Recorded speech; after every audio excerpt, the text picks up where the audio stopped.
Python 3.6. Does this help? Can you hear me better now? Is this thing on? Yeah. Okay. Well, I finally figured out how to turn it on today, so it should help more than it has ever before. It's a learning experience class today for all of us. Okay. Let's get started because there's a light to turn off. Thank you. Let's get started. There's a lot to cover today, I hope, if we can. So, how is everybody? Good. All right. Good. Awesome. So today we're going to finish the slides from Adversarial Search 1 and then move on to Adversarial Search 2 and go from there. This is when we start talking about uncertainty and more specifically what utility means. Before we go, I've had a couple questions. These illustrations came from the Berkeley slides. I just want to make sure that that is properly attributed because they are awesome and we deserve 0 credit for them. So. I believe they had a past student that was also an illustrator, and her spare time is the story I could, but I'm not sure. Anyway, either way, credit where it's due. They're awesome. All right, announcements. So I want to start because it's good to remind you every once in a while. There'll be time for questions in just a second. Actually, you can ask me now if you want. What's up? Sure. Before you were talking about the Canvas groups thing, and about how there's project groups that are kind of different than the student groups. How do we go about doing that? Because I looked and I couldn't figure it out. Okay, we'll look into that. Yeah, I have an announcement here in a minute about that. Yeah, I don't know. So we will find out. All right, cool. Worst comes to worst, we will just keep track manually of the groups for this project, which would not be ideal for us from a grading perspective, but probably transparent from your perspective. So we're okay. I don't know. I think I'm mixing the metaphor up here. Either way, it won't be too big a deal for you. We'll try to figure it out. So, okay. All right, so I think it's good, as I mentioned once before, to remind you that I'm also a person and not just a grade assigning AI lecturing robot up here. So I want to give you a little bit of a brief backstory. So before, this will be very short, I promise.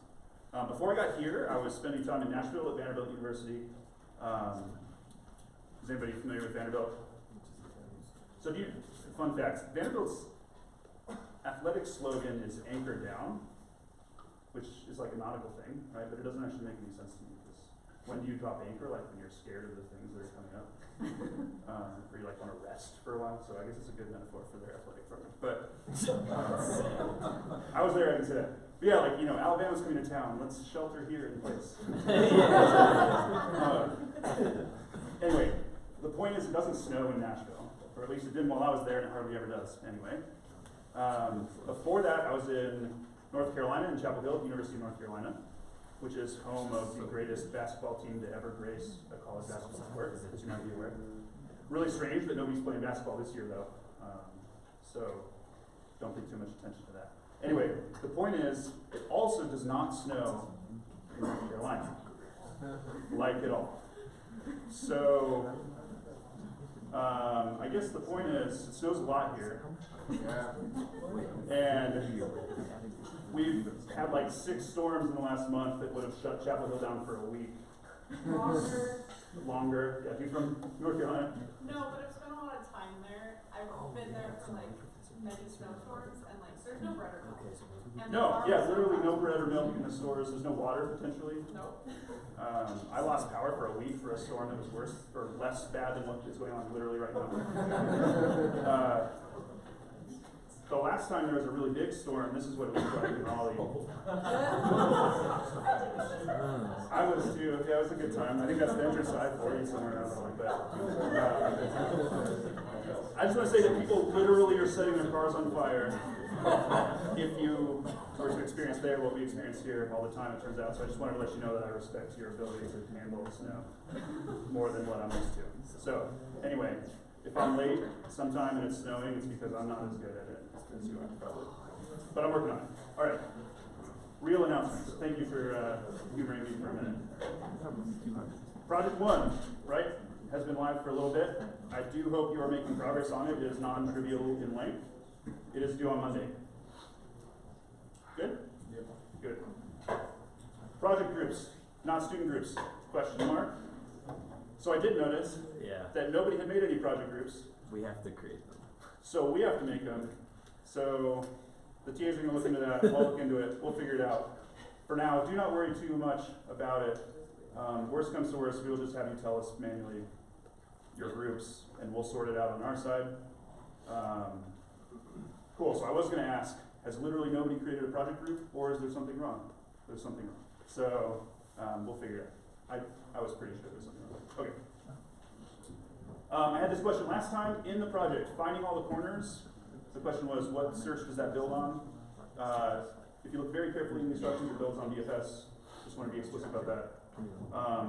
The corners problem, heuristic, builds on A star. Okay, so that's kind of in there, but it's kind of hidden a little bit. So if that wasn't clear to you, it should be done.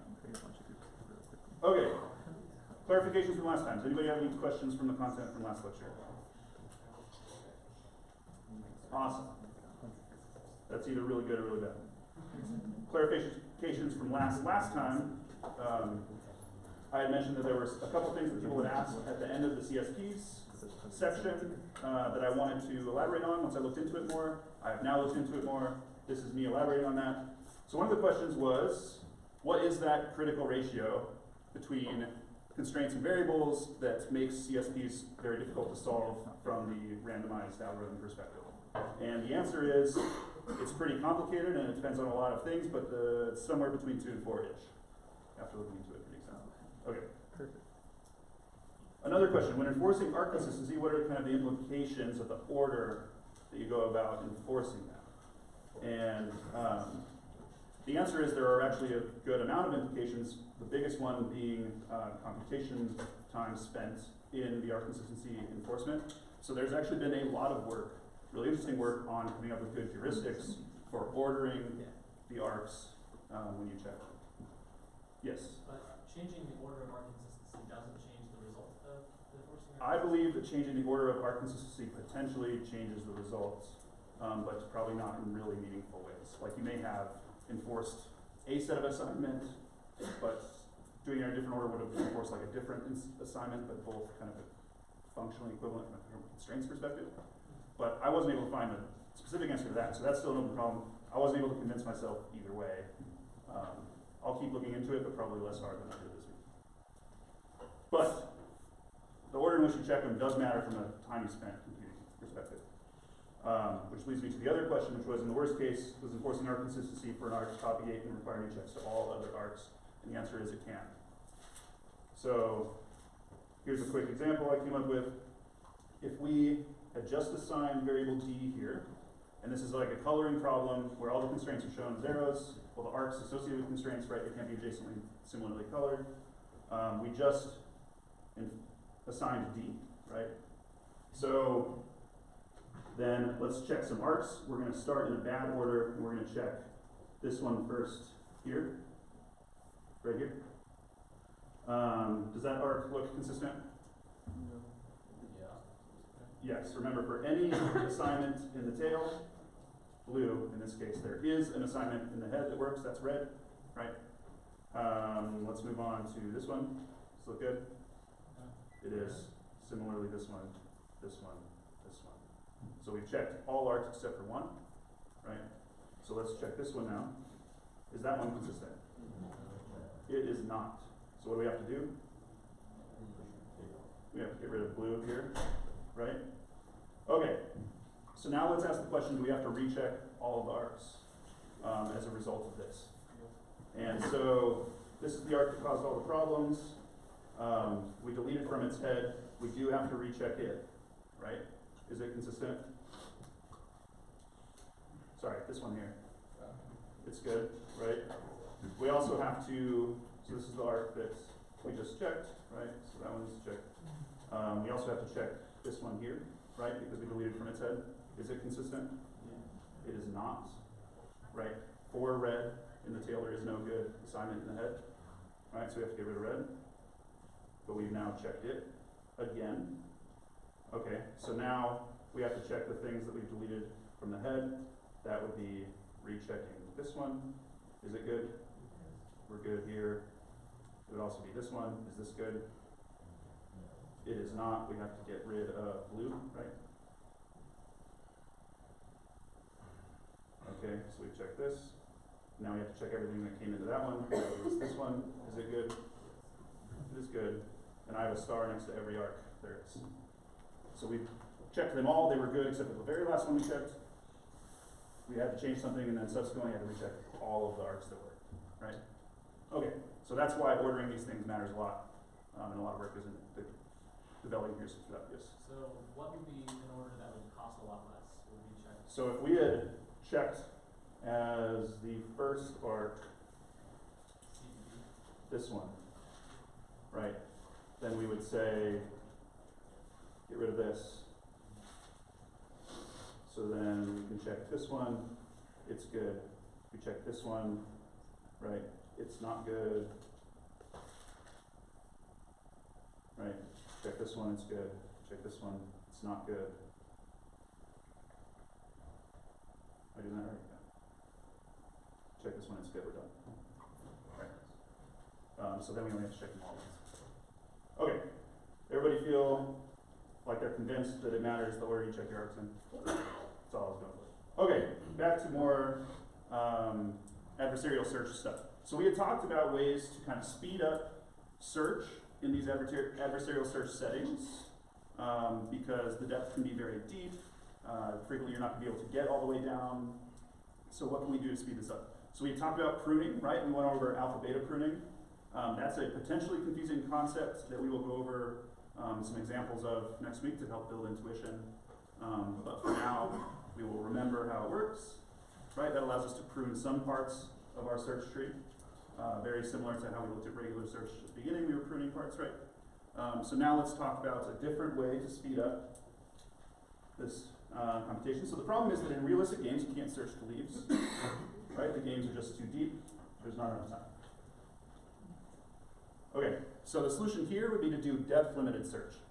So instead of searching all the way down to the leaves, we're going to search to a limited depth, and we're going to replace our exact understanding of the terminal utilities with an estimate that is some evaluation function for non-terminal positions. So we would go down to some depth. We would say, what does the state of the game look like here? With some hand-engineered or learned function, we would assign that some approximate utility, and then we would pretend it was a terminal node in this iteration of the search and back up.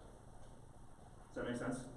And so we would limit it to some depth, and we would search down to that depth, and we would replace our notion of terminal nodes with this approximation of terminal nodes at that depth. And that allows us to do search on an approximation of the utility through the tree. Does that all make sense to everybody?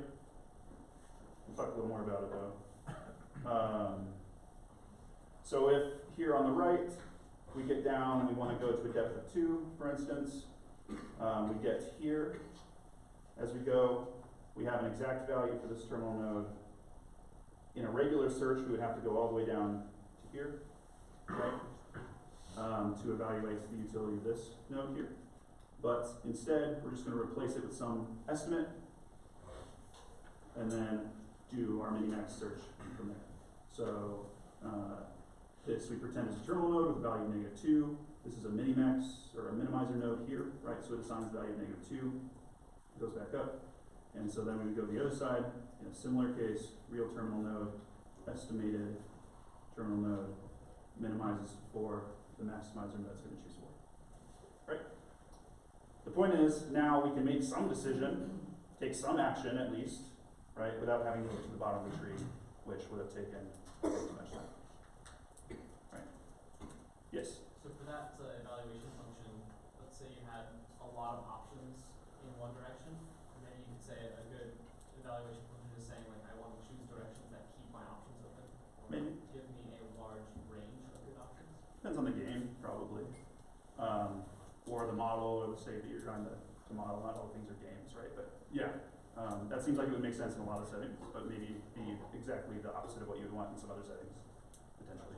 If you were That's trying an idea of what an evaluation is. Exactly, yeah. So it's some hand-tuned, human intuition, engineered function that you describe as an engineer, as the person coding this up, right? And that's what you use. Alternatively, very recently, not very recently, but certainly recently, and earlier, there's been a lot of work in using machine learning concepts to evaluate this, right? So you would say, like, if I've got a Go board, I go down and I look at some moves, right? I say, here's the Go board, I have some convolutional neural net or something that looks at that and says, has been trained on a lot of data, says this is good, this is bad, with some value, right? You could use that for instance. So, which I believe is a part of what Alphabet did. Anyway, you see where this is going? That's kind of how this works. You had a question up there? So it was mostly just about, like for Pacman, we would just use like current score maybe on that move for like our evaluation function, just estimate. That could work. It'd be kind of like a greedy type search, right? But yeah, that could be a good option, potentially. And I believe in projects, what do we have? 1 right now, 2, you'll get a chance to kind of explore some of these options. Okay. All right. So what are some of the problems that can happen with shallow depth limited search? Yes? It's not optimal. Yeah, it's definitely not optimal, right? All this is an approximation of what the true value is. So if your approximation is bad, it's just not good, right? You're definitely not gonna be optimal. You might not even be like reasonable, right? With like an informal definition of reason. You know, it might just not be good. Very good point. Let's look at an example from a math perspective. Suppose we have 100 seconds and we can explore 10,000 nodes per second. That means we can check 1 million nodes per move. So alpha beta pruning reaches about depth 8 under this assumption. That's like a decent depth for a chess program. It's not very deep. 8 potential moves ahead, right? I think the rule of thumb is that as a person you want to be looking 3 potential moves ahead. Does anybody play chess seriously? I play chess but very poorly, so I also play Go and also very poorly. So yes. You should say with chess it usually comes down to once you find yourself in a memorized position, play state. Right. Yeah, so there's a lot of pattern recognition in human chess playing, right? You have memorized openings, you have memorized patterns, you have memorized state, you have memorized endgame procedures, right? The best chess playing algorithms up through recently used those as kind of part of their way to play chess, in addition to depth limited search with very good hand-tuned utility approximation functions. So, very good point. Anyway, if you as a human try to keep track of 3 moves deep with 3 possible branches at each move, you start to get pretty confused pretty quickly if you're me. So maybe you're better at it than I am. But anyway, 8 moves deep is what you can get with that kind of computation with good alpha beta pruning. Could you create a program, would it still be considered depth limited search if you just cut off your evaluations at a time limit? That's a very, very good question. So, if you use iterative deepening, you have what we call an anytime algorithm. Has anybody heard the term anytime algorithm before? This comes up a ton in robotics. The idea is you have some time horizon in which you have to make a decision. You may not know what that time horizon is in advance, so you can't say, I've got 10 seconds based on this kind of calculation we have here in the example, that means I get to choose a depth of 6, right? You may not know, because that time may be dictated by some things you don't know about your environment. If you're a robot trying to plan how you're going to move through the world, and you give yourself some budget in time to make that computation, and then all of a sudden there's some object coming right at you, you need to get out of the way, right? You can tell its velocity so you know kind of how much time you have to do that. Well, now you're out of time to make this decision, right? It's time to move. So now you have some time. So the way we handle this kind of situation is we come up with things called anytime algorithms, which basically says I can be interrupted and return a value that is the best I've found up until that point. And that value is going to increase as the time I have allowed it to increase it. Does that make sense? Yes. Would caching memory be something used to help make this more optimal? So caching memory is a very good consideration A lot of people play tricks in robotics with making sure that they have good cache retention in the computation they're doing to speed this up in dramatic ways. So one of my old lab mates in grad school had a work on superlinear speed up. Basically, you could get better, faster than linear if you took into account kind of the awareness of the cache in this process. So it's very good point. Anyway, okay, so the idea here is that you would search to depth 1. If you find yourself still having time to continue, now you search to depth 2. Right? So you have the best thing you came up with depth 1, hooray. But I don't need to make a decision yet, so I'll go to depth 2. I search through depth 2. I still have time, I'll search through depth 3. Iterative deepening, anytime algorithm, right? And then the idea being that what you came up with at depth 3 is better than what you came up with at depth 2. It's better than what you came up with at depth 1. Your solution is improving as the time you have allowed to compute it progresses. And you can be interrupted and return the best solution you have found up to that point. Does that make sense? Very intuitive question, though. It was already on the slide. That's the best math question. Yes? The word plies, what was that? Okay, so ply is a specific term for when we talk about depth of game. It's basically just a person made a decision and made a move. It's just kind of a synonym for depth. So it's just the layers of this tree? Yeah. Okay. Okay, so as you identified, the guarantee of optimal play is gone. The deeper you can go makes a huge difference in the quality. And then if you iteratively deepen how far you're looking ahead, you can produce something called an anytime algorithm, which is important for the reasons I described. Cool. All right, what's another problem, potentially? It's the 4th word in the title of this slide. Yeah, it'll get stuck making kind of the opposite decision in sequence in a process called thrashing. So let's see what that looks like here.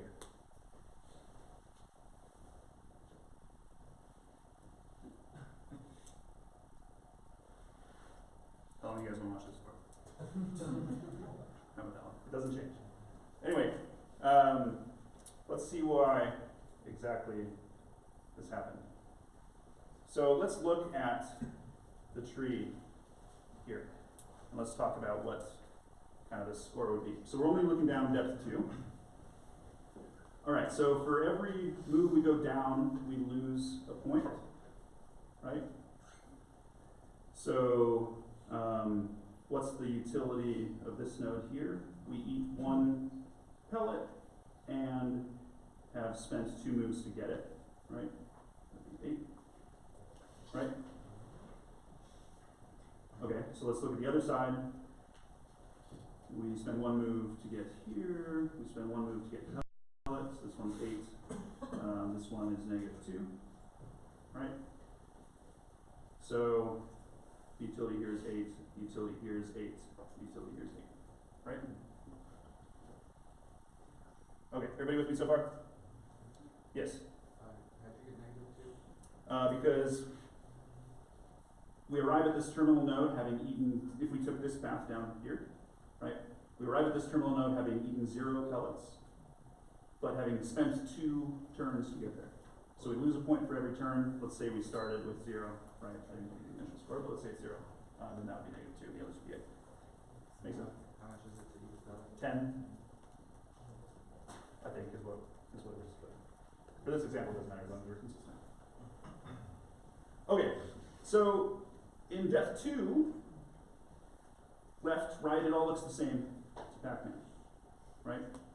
So let's say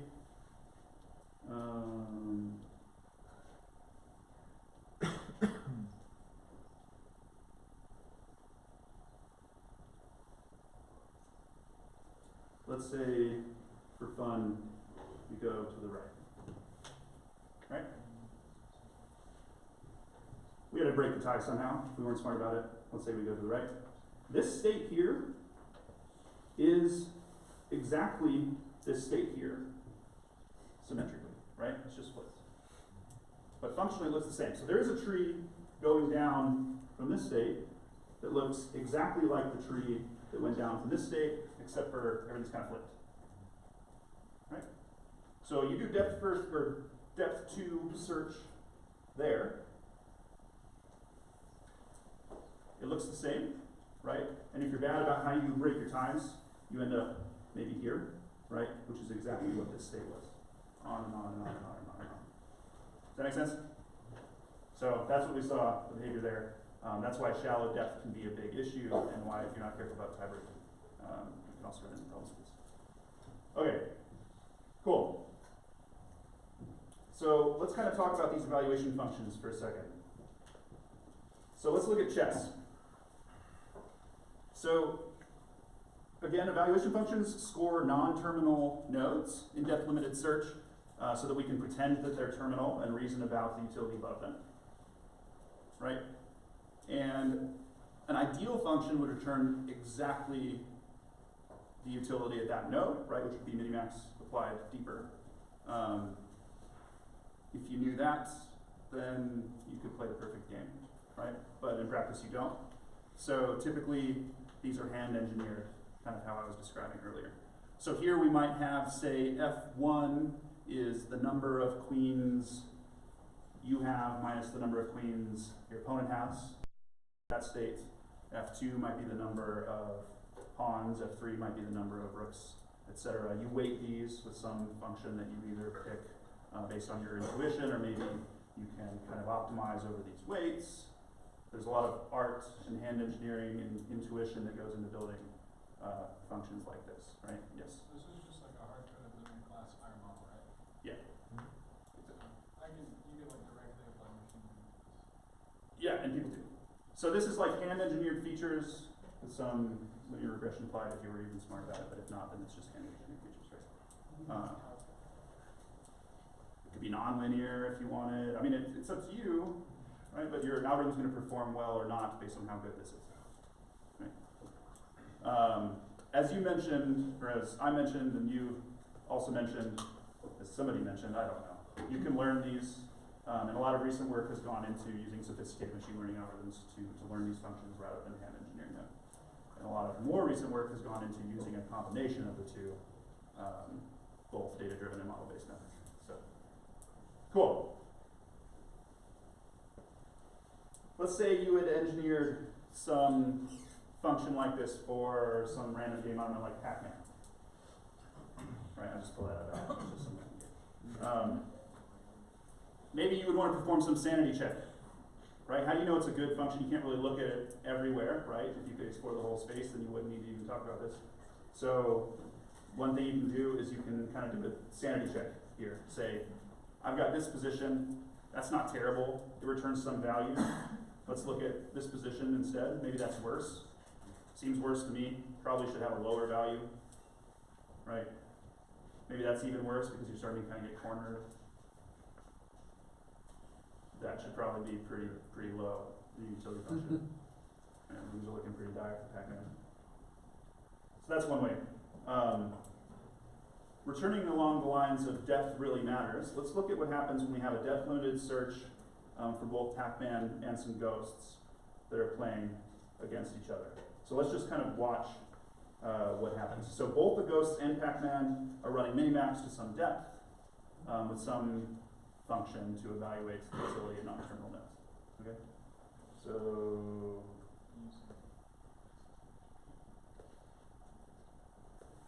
everything seems pretty intuitive so far.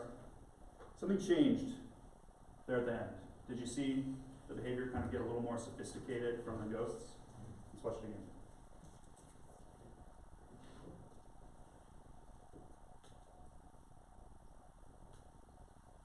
At some point, they stopped just following Pacman and they flanked Pacman, right? What do you think happened at that kind of transition in behavior? Does anybody have an idea? Yes? Do the ghosts have access to each other's code? Do the ghosts know that are the ghosts aware of each other? Yes. Well, let's see. You had two possibilities. Either one, the blue ghost changes because it was slightly lower and it felt like the best way to attack it from below, or two, the ghosts are actually cooperating with each other and found a higher order in which it was surrounding the Pacman. Yes. So that's a very good point. So in case one, we'd have some emergent behavior wherein just by kind of coincidence of position, the behavior of ghost one continued what its natural behavior was that we were observing earlier, but kind of looked differently because of a specific instance in the environment. That would be not, or it's definitely not what happened here, but is good and could potentially have been what happened. The second instance where they started cooperating is more along the lines of what I'm going for. Yes? Aren't the ghosts in Pacman with their own individual AI in terms of how they chase them? So in real Pacman, like the arcade version, I believe that the ghosts behave in specific ways. Like one of them moves in a random way, one of them Follows like 2 steps in front, the other one stays Yeah, at they- a fixed distance. that's not the case here. These have been engineered here to behave this way. Yes? I was just gonna ask if they behave like them in the video, the actual video. Yeah, so it probably depends on specific implementation, but no, not. What happened, you have a guess? Yeah, so I'm guessing that they're a lot like Pacman in that they can BFS their way to Pacman and see if there's a ghost in between. So they could, if they could get all the way down, maybe. That's not the behavior they're exhibiting here. They're just trying to move closer to Pacman. They're looking with some hand-engineered function. I don't know exactly what it is, but yes. Maybe their evaluation function has high value on there being 2 ghosts kind of next, like on the opposite sides of Pacman. That could be a case. That'd be a pretty complex evaluation function, right? Because that's kind of a special case you have to code in. Yeah. I'm gonna cut us off here. They could see the bottom of the tree. They got to a point where the depth that they were evaluating to hit real terminal nodes, and then they could actually have more coordinated behavior because they could see this one's going this way, this one goes this way. You can actually definitely kill Pacman. Whereas before you had an imperfect evaluation. Anyway, probably kind of a trick question because I didn't tell you any details about how they were working, but yeah. Are their trees actually shorter since Pacman's trees need all the dots and there's just a lot more things for him to do? Or how did they get to the bottom first? That might be the case. It might depend on the implementation. But, yeah, good question. Okay, yes? When you're mentioning the costs, couldn't you just make the heuristic cost of the location a ghost is in be significantly higher for ghost movement? That way they never go through a path that involves going to position that a ghost is already in. The ghosts do not overlap, is that what you're saying? Sorry, I'm confused about the pronouns they, like which they you're talking Sorry. about. So, when the ghost is calculating its path, you know, if it's using heuristic values, then you could just apply to like a +100 value to any location that contains the ghost. Sure, so the intuition there is that it doesn't do you any good to be the same ghost following the same path. Yeah. But you want this varied ghost behavior because in more cases you're going to be cutting off Pacman. Yeah. Yeah, that's a good point. This is a good example of kind of these hand-engineered, human intuition-driven evaluation functions and behaviors. Right. Very good. Okay. So let's look at this behavior in a more zoomed-in way. The ghosts realize, being able to search through the bottom of the tree, that there is no. They have a sequence of moves that would prevent Pacman from winning at all. There's nothing Pacman can do about it, then they execute that sequence of moves. They don't see that until they get the ability to see that through the depth of the tree. Right? Cool. Depth matters a lot there. So our evaluation functions are always imperfect in problems that matter. The deeper in the tree the evaluation function is, the less the quality of the evaluation function matters. Does anybody have intuition behind that? You're kind of less likely to get there to that specific state, so the exact value has less influence potentially. This is kind of intuitive, or think about it. There's an important trade-off between the complexity of the features you're using and the complexity of the computation. So very complex features, you could have fast computation in evaluation functions. With less complex features, you might apply more complex computation on those features. This also has parallels to kind of this choice of how expensive it is to compute your heuristic in A-star search that we were talking about in regular tree and graph search. Okay, so let's look at another example where depth matters a lot. So here we're going to be Pacman. And Pacman only gets to look 2 deep.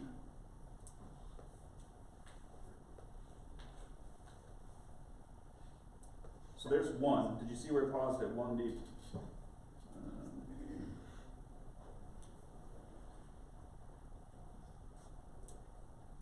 So Pacman has no notion of which direction the ghost is going to go. The blue ghost, right? The blue ghost is going to go left, the blue ghost is going to go right. Pacman has no idea. This is as deep as Pacman can look. This is the state that you start evaluating utility on, right? You can't really know. So you make some decision.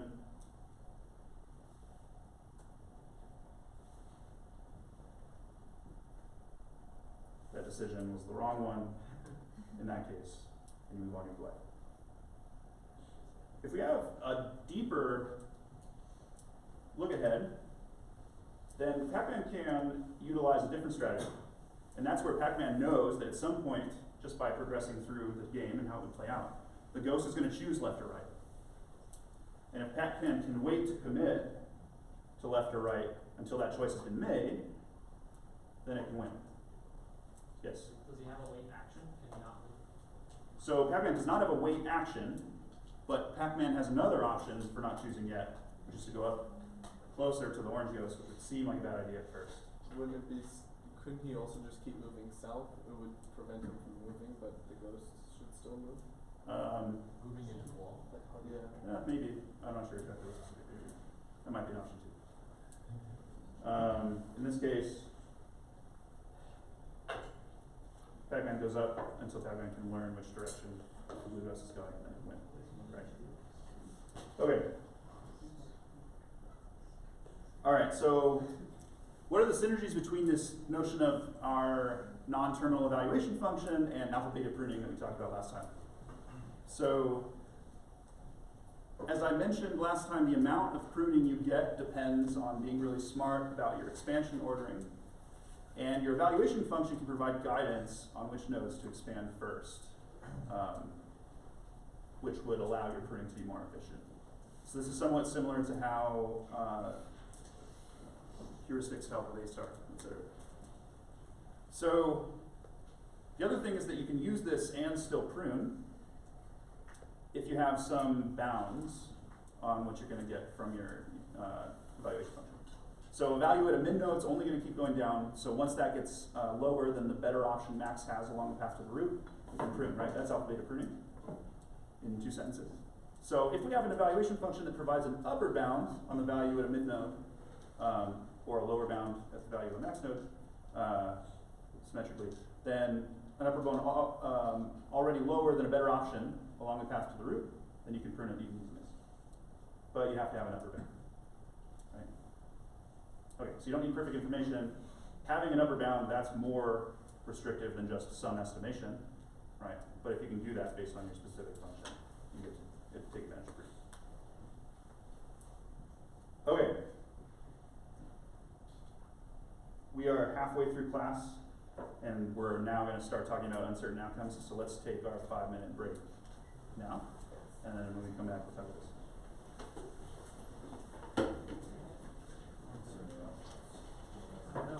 It's like exactly halfway through class.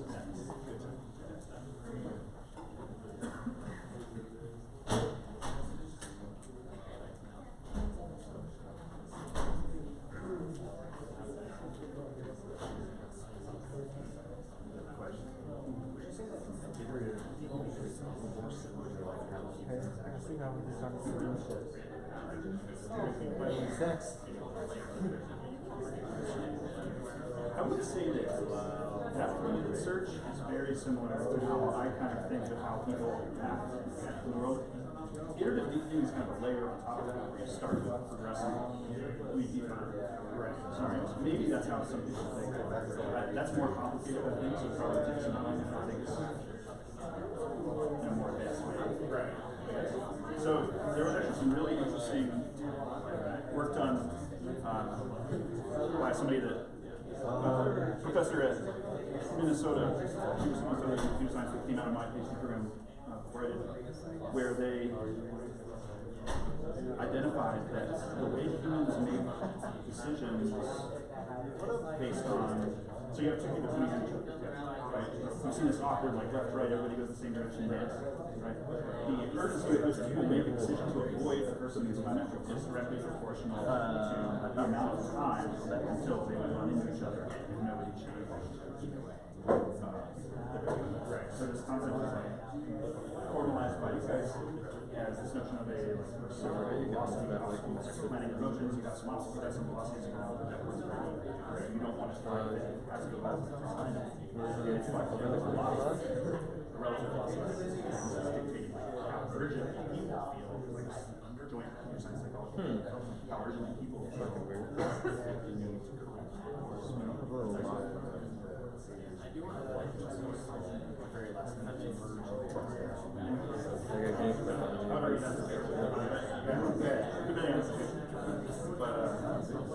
Yeah, it's all really interesting stuff.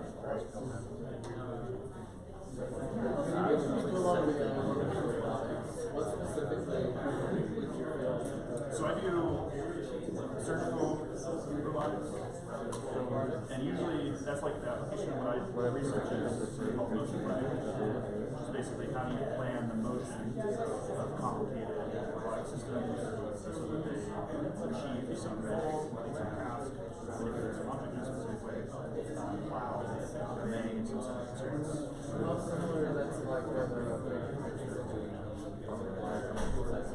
So, yeah, I mean, there are a lot of challenges there.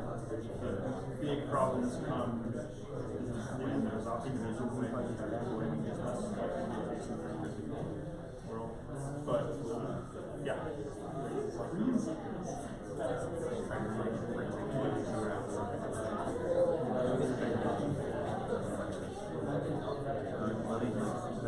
Well, that's the actually using a number of nodes to expand. I think they're functionally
Well, so you want to know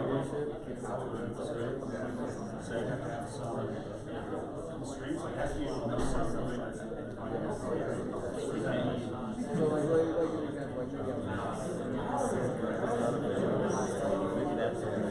So you want to let it use or you try and do the same sector as much as possible. You don't even change it. You have infinite material to So you're like trapping it as a bit. Yeah, so I think if you look at this, they look at this. So in my I'm like yeah, and so forever ago. But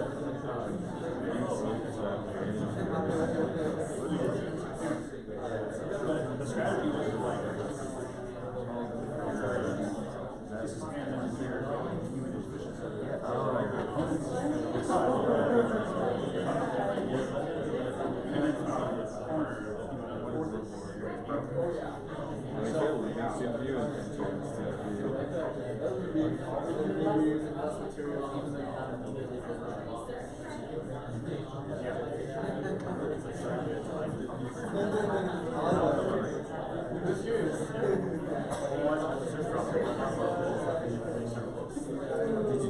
Okay, let's get started. Do you all feel like 5 minutes is sufficient? Yeah.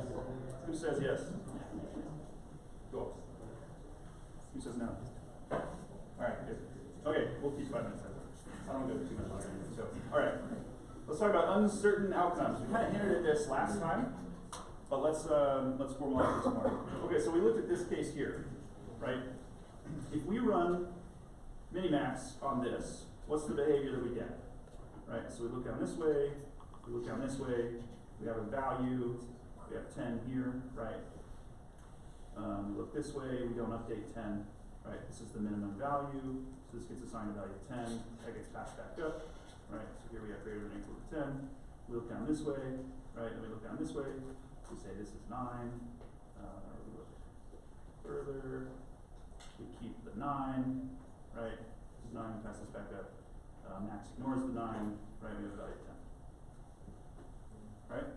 And so the behavior here then is going to be go this way and then type right in front of it. Right? And that's definitely the optimal solution if we can be sure that the minimizer is behaving optimally as well. Right? But maybe the minimizer is not. Right? We have looked at these awesome animations where instead of playing this mastermind robot, you're instead playing this kind of goofier, less likely to be optimal maybe robot. So if there's some randomness in how that robot moves, or if they can make a mistake, then the optimal solution necessarily from your perspective might not be to go down the left branch and get your 10, which you can guarantee, right? It might be instead go this way, really hope the minimizer messes up and gets you the 100, right? So this is kind of an instance of uncertainty, and so now we can start to reason over uncertainty in order to develop search algorithms that are going to work well in these kinds of settings. Right? Okay, so we're going to call this Expectimax, and we're going to replace this minimizer node with these circular nodes. This is going to be our notation moving forward. And what happens at these circular nodes is some random event. Right? So we're going to have some probability of this happening. Maybe it's 0.5, some probability of this happening. Right? We can start to reason over this as the maximizer agent. Right? So then let's say we use expected value, which is the right answer. Then what do we get here? So let's look this way, right? Let's say these are equal probability as well. Then what do we expect to see at this node here? 10, right? 0.5 times 10, plus 0.5 times 10, which is 10, no surprise there. Right, so this is an expected value of 10. Then we look down this way, and what do we end up with the expected value here? 4.5, right? Yeah, for sure, right? So then this is 54.5. Obviously, this is a better decision, right? To maximize your expected utility. All right, so that's kind of the general idea. So why wouldn't we know what the result exactly of an action would be? Well, maybe there's true explicit randomness, right? Maybe the game involves rolling dice. Maybe there are unpredictable opponents, right? Like in the case of Pacman, where the ghosts kind of respond randomly. Maybe the opponents aren't unpredictable, but we don't have perfect information about how they play, right? That's a really important distinction. So we can model deterministic behavior of which we don't have perfect information with this kind of setting, right? They're behaving deterministically, but we don't know how, right? And so we start to assign probabilities to behaviors. Maybe we assign those at first, maybe we update them as we see more information, but this is kind of the machinery that we would use to start to reason about them, right? So it's important to note that even though we're talking about probabilities of events, it doesn't have to actually necessarily be truly random things happening, right? It's just random from your perspective, right? It could also be that actions could fail, right? In robotics, we say, I want the robot to move from square A to square B. but because there's a mud puddle in square A, some of the wheels spin. You don't actually get the action that you anticipated. You don't move, or you move to in the wrong direction in some of these, right? That happens all the time. So what do? Do you just plan your motions as if everything's going to work out? No. If you're smarter, you can start to say, how do we plan motions so that we account for uncertainty based on some characterization of that uncertainty, right? So all of this kind of is encompassed by this notion of randomness, and you can look at Expectimax as an algorithm for kind of solving these problems. Okay, so our values now should reflect the average case, the expected value, not the worst case, right? That's the difference. Okay, so Expectimax more explicitly computes the average score under optimal play. So the max nodes behave just like they did in Minimax Search, but instead of these minimizer nodes, we have these chance nodes.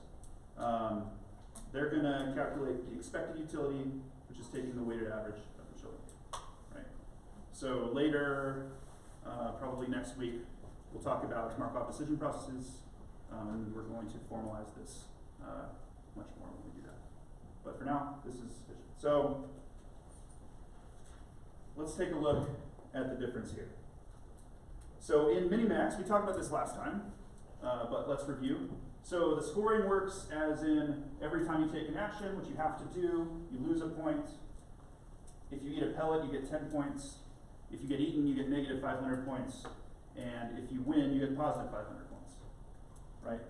So the Minimax solution for this, and this is the video I didn't have last time but wish I did, would be to dive bomb that orange ghost and lose as quickly as possible, because the difference is going to be negative 501 compared to negative 502 if you've gone the other way. And that's obviously better, right? That's what Minimax says. If there's, however, uncertainty in how that blue ghost is going to behave, and we can reason over that, then we can take the potentially less optimal option of going left.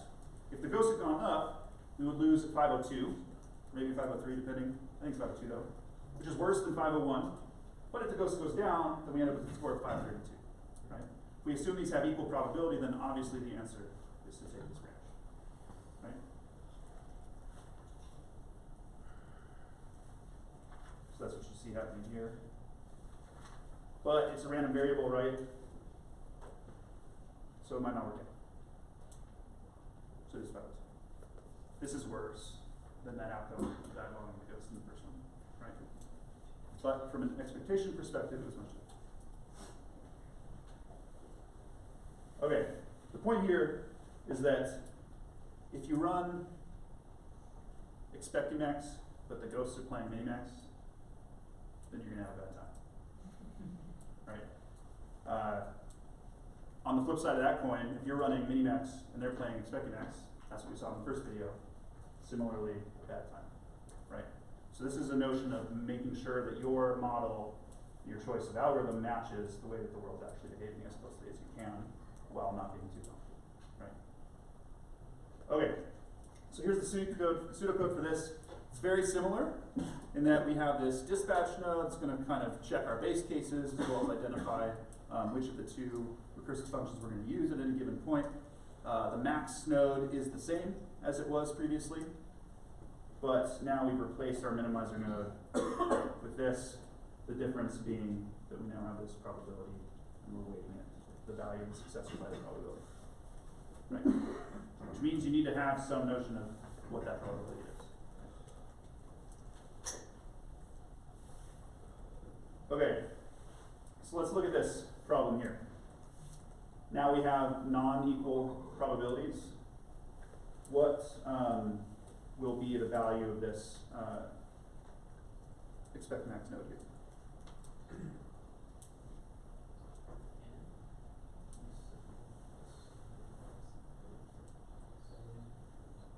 Who says 10? What is it? 4 plus 8 minus 2? Yeah, exactly. Okay, so we're all getting the concept then. What about this one? Let's assume that they have equal weighting at the bottom there. I'll give you guys like a minute.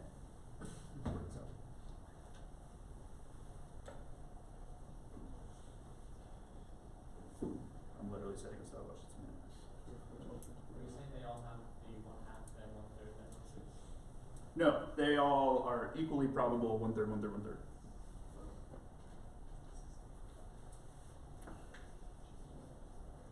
As a convention, if there's no label, we'll assume that that node's children are equally likely as each other.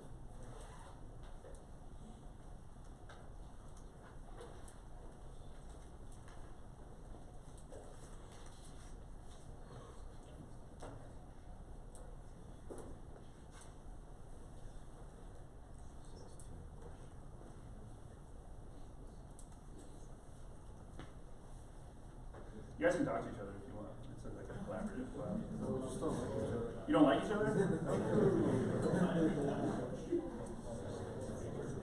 I'm gonna switch this. In Minimax Search? No, why not? Alright, so we got our 8 here, right? Then we come down here, we get a 2.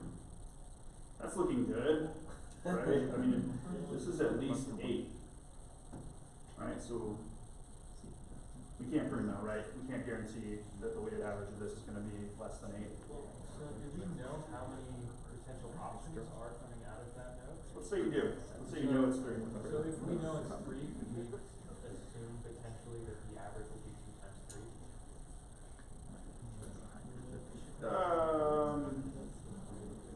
You might be able to kind of assume that, but you can't guarantee it. Yeah. It wouldn't be fair, right? Like you can get an option 2, you can get an option 0, you can get an option 100, right? Yeah, 2, 0, and 1.5 million, right? Yeah. It's important to know. Similarly in this direction, right? So pruning's out the window. Can't prune. No pruning, right? Not quite. What's a case where you could start to prune things? I kind of touched on this earlier. Yes? If you know what the maximum value it can have is, you can keep a running average. That's right. Yeah, if you can bound, and you know the number of children, potentially, then you can say, even if I get the maximum value that is possible under whatever formalization that's assigned values, right? This node is going to be worse for the maximizer than what I've already seen. You can prune just like the top of it. Right? Very good. Okay, so pruning, not as simple, but still possible depending on the range your values can take and if you can bound it. What about depth limited Expectimax? Why not, right? Sure. We just need some function that can approximate our expected utility based on some state. Right? Absolutely. So, similar to last time, we have some estimate of the true Expectimax value. That would require a lot of work to compute. To be explicit, we can approximate it and do depth limited search the same way we were doing it now. Alright, so let's talk about probabilities for a second, kind of as a brief refresher so that we can formalize this a little more.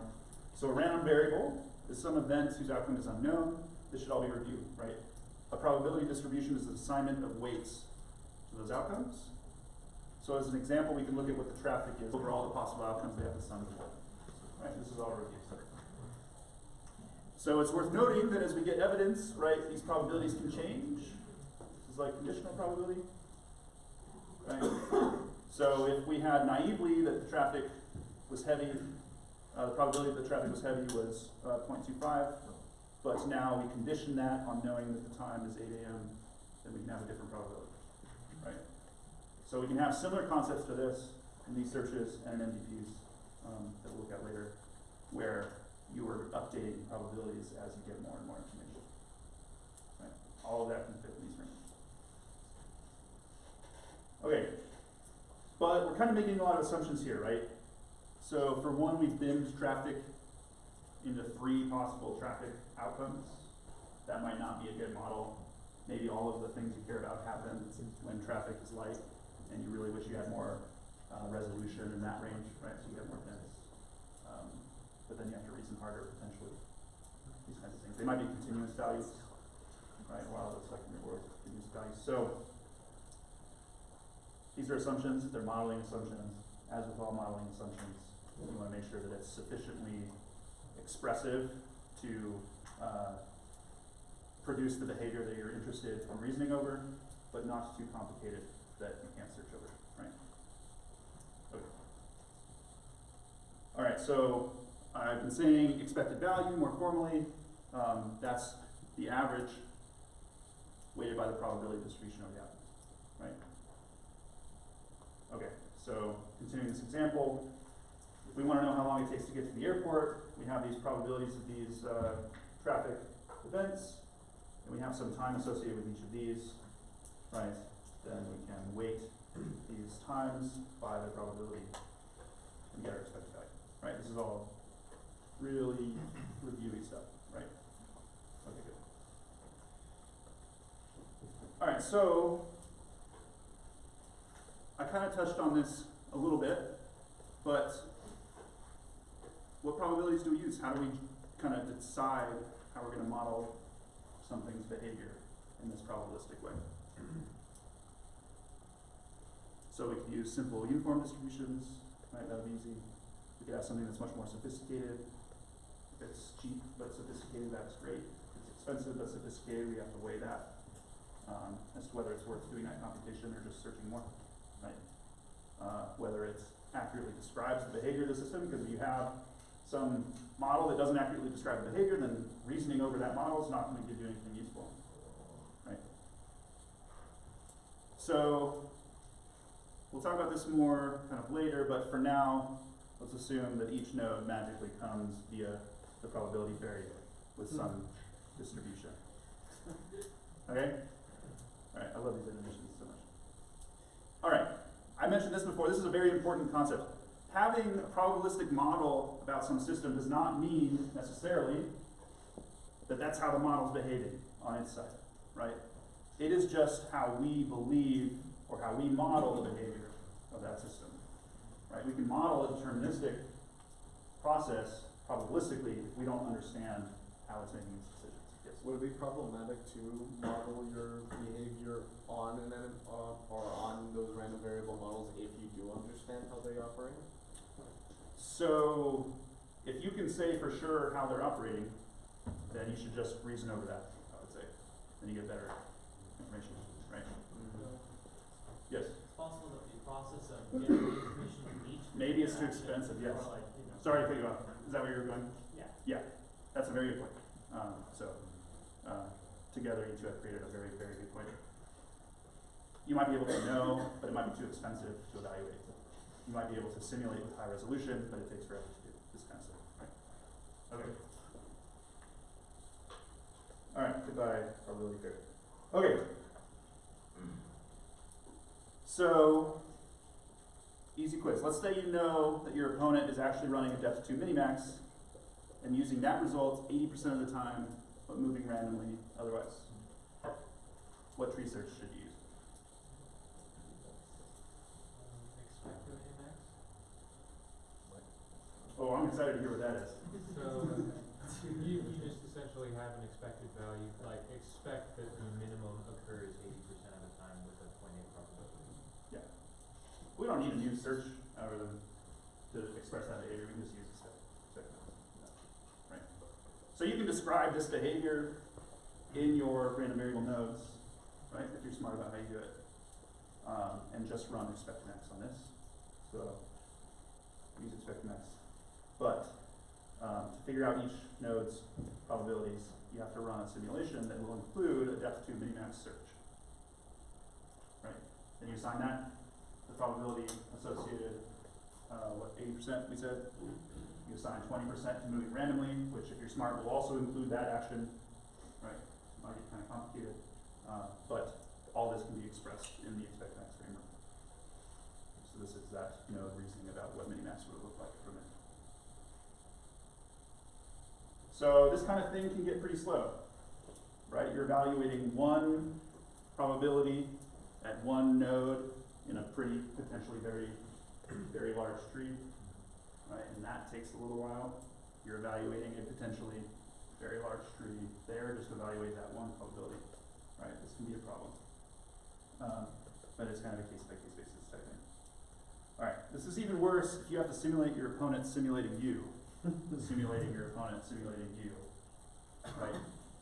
So if you started to, bake this idea of this 80-20 into these nodes here too, right? This could all get really, really, really expensive really, really, really quickly.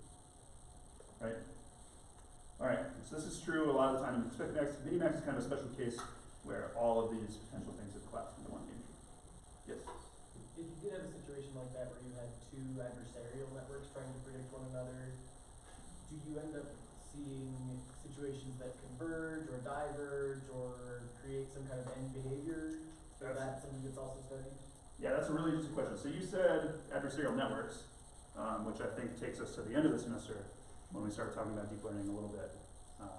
But there are a lot of people that study kind of emergent behavior of agents, right? So this is super tangent stuff, right?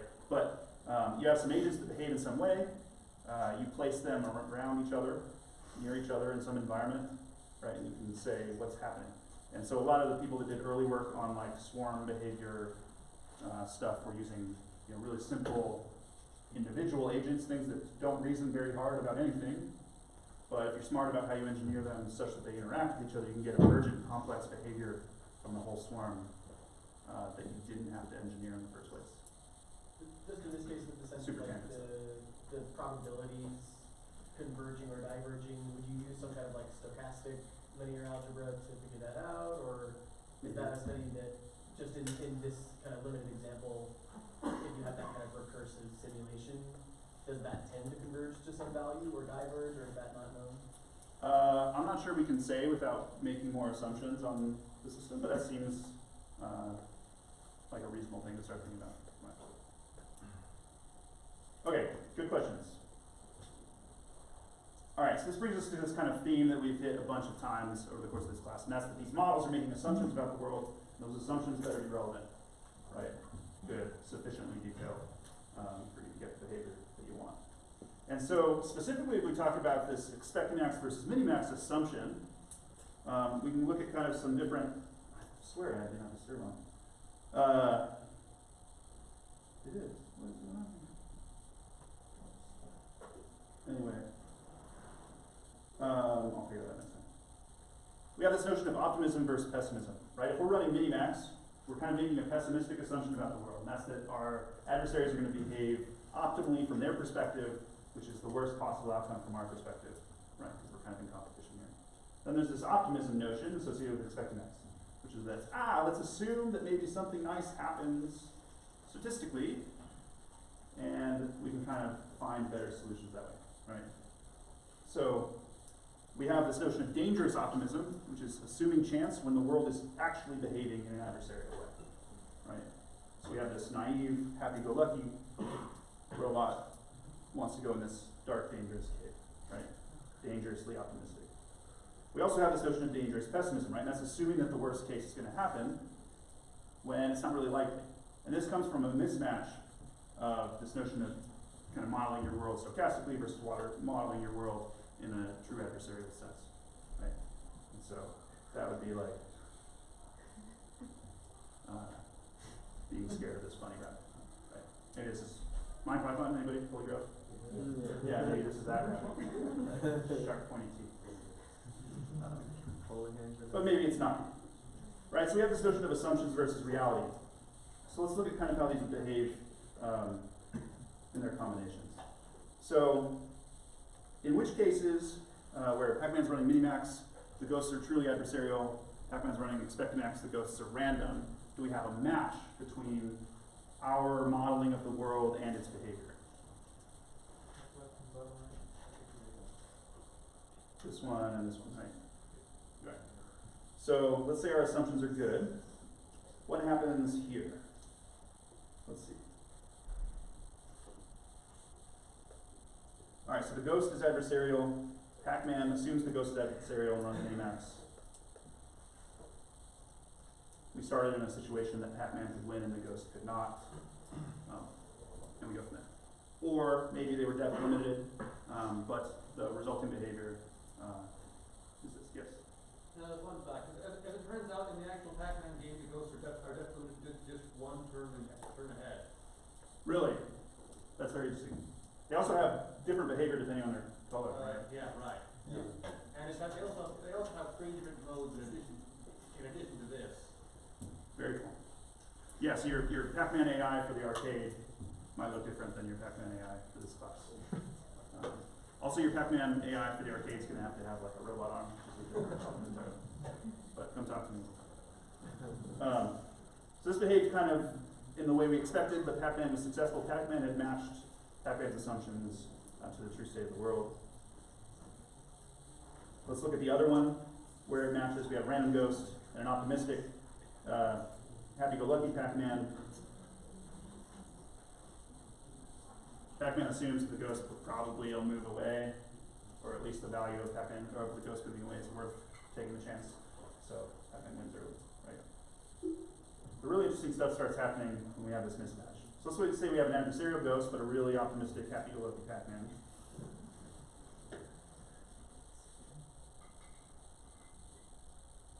Uh-oh. Bad times, right? That's not too unexpected. We've arrived at my favorite one, which is when we have a pessimistic, scared Pacman and a random ghost.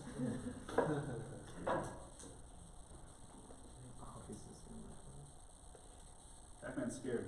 Ghost doesn't care.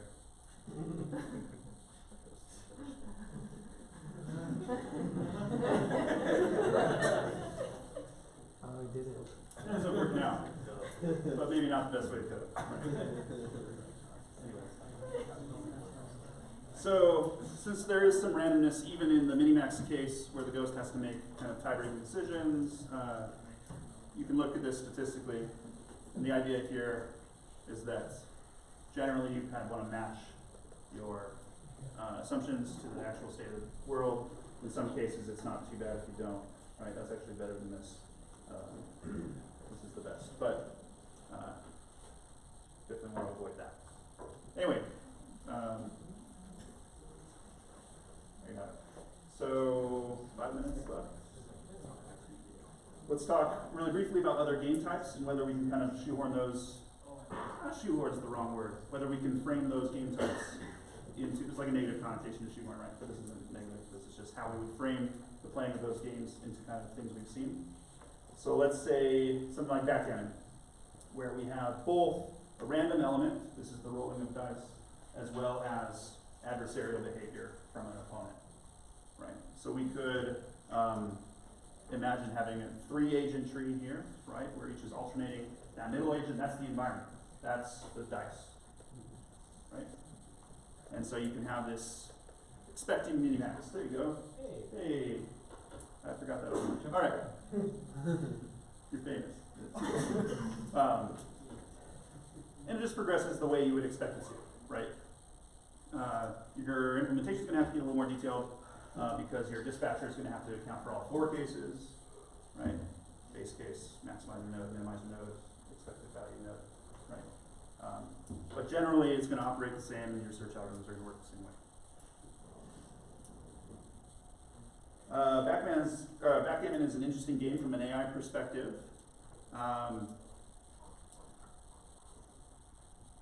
Leaving kind of, for time's sake, the details out, it's historic in that backgammon was the first game for which there was an AI world champion. And the way it did it was using a depth 2 limited search, a really, really good hand-tuned evaluation function to allow that depth limiting, and then some reinforcement learning, which might have been how they tuned the evaluation function, I'm not sure. Might have been on the extra. So, there you go, world champion level play with concepts, reinforcement learning aside, that we've already seen in this class. And we'll talk about reinforcement learning later in the semester. So, yes? Do you happen to know what year that was? I don't. It's a good question. Year. I'll figure it out. That'll be easy. Actually, probably something to Google it right now. All right, let's actually leave it there. And we will finish this lecture as well as do some examples of things like alphabet.